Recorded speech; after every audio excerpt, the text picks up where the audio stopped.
जाम के बारे में आप कुछ कहना चाह रहे थे। मैं जाम के विषय में ये कहना चाहता हूँ कि राष्ट्र के हित के लिए, देश के हित के लिए, अपने वृंदावन के हित के लिए सभी गोसाइयों को, पुजारियों को और ब्राह्मणों को अपना हित दबाने के लिए महीने 2 महीने के लिए मंदिर बंद करने पड़ेंगे। मंदिरों में भीतर सेवा हो, श्रृंगार हो, आरती हो, भोग लगे, शयन करे, लेकिन मंदिर का दरवाज़ा न खुले। सेवा में किसी प्रकार की कोई कमतास न हो। पुजारी गोसाई इस बात को न सोचें कि हमारी भेंट दक्षिणा बंद हो जाएगी। ऐसा कोई गोसाई कमज़ोर नहीं है, ऐसा कोई पुजारी कमज़ोर नहीं है कि जो 2-4 महीने बैठ करके ठाकुर जी का भोग न लगा सके। वल्लभ कुल संप्रदाय में ऐसा एक नहीं अनेक जगह हुआ है। जितना बिहारी जी के मंदिर पे धन और ऐश्वर्य है, उससे सहस्त्र गुने गोकुल में गोकुलनाथ जी हैं, जो हमेशा मंदिर बंद होते हैं इस भीड़ के पीछे।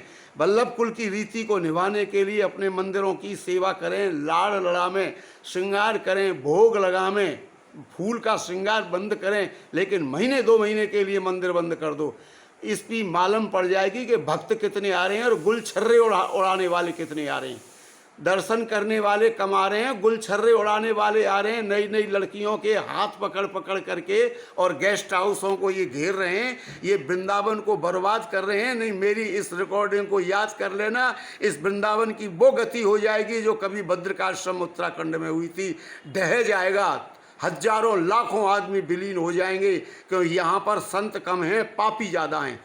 पाखंड प्रचुरे लोके कृष्ण एव गतिर्मम, पाखंड प्रचुरे लोके कृष्ण सर्व मार्गेषु नष्टेषु कलौ च खल धर्मणा। यहाँ पर कलयुग का धर्म आ रहा है। ये कलयुग के धर्म से ही ये दुनिया त्रसित हो रही है। कलयुग आ रहा है। मंदिरों को जितने भी ये जाम वाले हैं, जितने भी ये टिर्री वाले हैं, गवर्नमेंट को, प्रशासन को कह देना चाहिए, कोई भी कहीं से आवे, ओनली 10 रुपीज़, ओनली 10 रुपीज़। चाहे वो दोपहिया वाले हों, चाहे वो हों, तुमको चलाना है तो चलाओ, नहीं तो अपने जड़ जाओ। आधे से ज़्यादा टिर्री वाले मध्य प्रदेशी गायब हो जाएंगे। अगर इन जहाँ भी जाओ 200 रुपया, जहाँ भी जाओ 250 रुपया, इन पे कोई टैक्स है, इन पे कोई इनकम टैक्स है, और फिर आधे की शराब पी जाते हैं। ये सुन रख के रोड पे देखो संजाकर को, ये जितने भी टिर्री वाले हैं, जितने भी झूठ मूठ में जटा झूठ बांध करके पीले कपड़े वाले अपने आप को संत हैं, वैसे तो ये भिखारी हैं। इनके घर में कोई है ही नहीं है, ये निकाल दिए घर में। तो चलो वृंदावन में, और जितने भी ये भोटी के जो भंडारे चलने वाले हैं, ये जो भंडारा चलाने वाले हैं, 10 रुपयों 10 लोगों से मांगते हैं और 2 लोगों को, ये इन धंधों को भी बंद किया जाए, इन भंडारों को भी बंद किया जाए। क्योंकि कहीं पर किसी को खाने पीने के लिए नहीं है। चलो वृंदावन में भंडारे चल रहे हैं, भोजन करेंगे, पानी पिएंगे, सोएंगे और आनंद करेंगे, तो ये कहाँ से कमती हो जाएगी भीड़ भभक्कड़। इन भंडारों को तुरंत बंद किया जाए, इस गंदगी को तुरंत बंद किया जाए।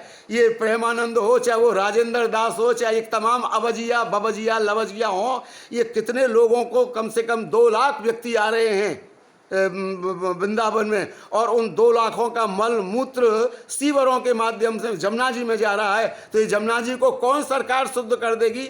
अगर ये इसके पास में इतनी भीड़ आ रही है प्रेमानंद के पास में, तो क्या ये एक घाट को यहाँ से लेकर के वहाँ तक साफ नहीं करवा सकते? इनमें ऐसी कौन सी विशेषता है कि ये जो भगवान से मिला देंगे राधा नाम लेकर के? अगर ऐसा ही हुआ तो वो 20-25 आदमी जमुना जी में डूब गए, तुमने उन डूबे हुओं को क्यों नहीं जिंदा कर दिया राधा नाम के नाम से? जय श्री हरि।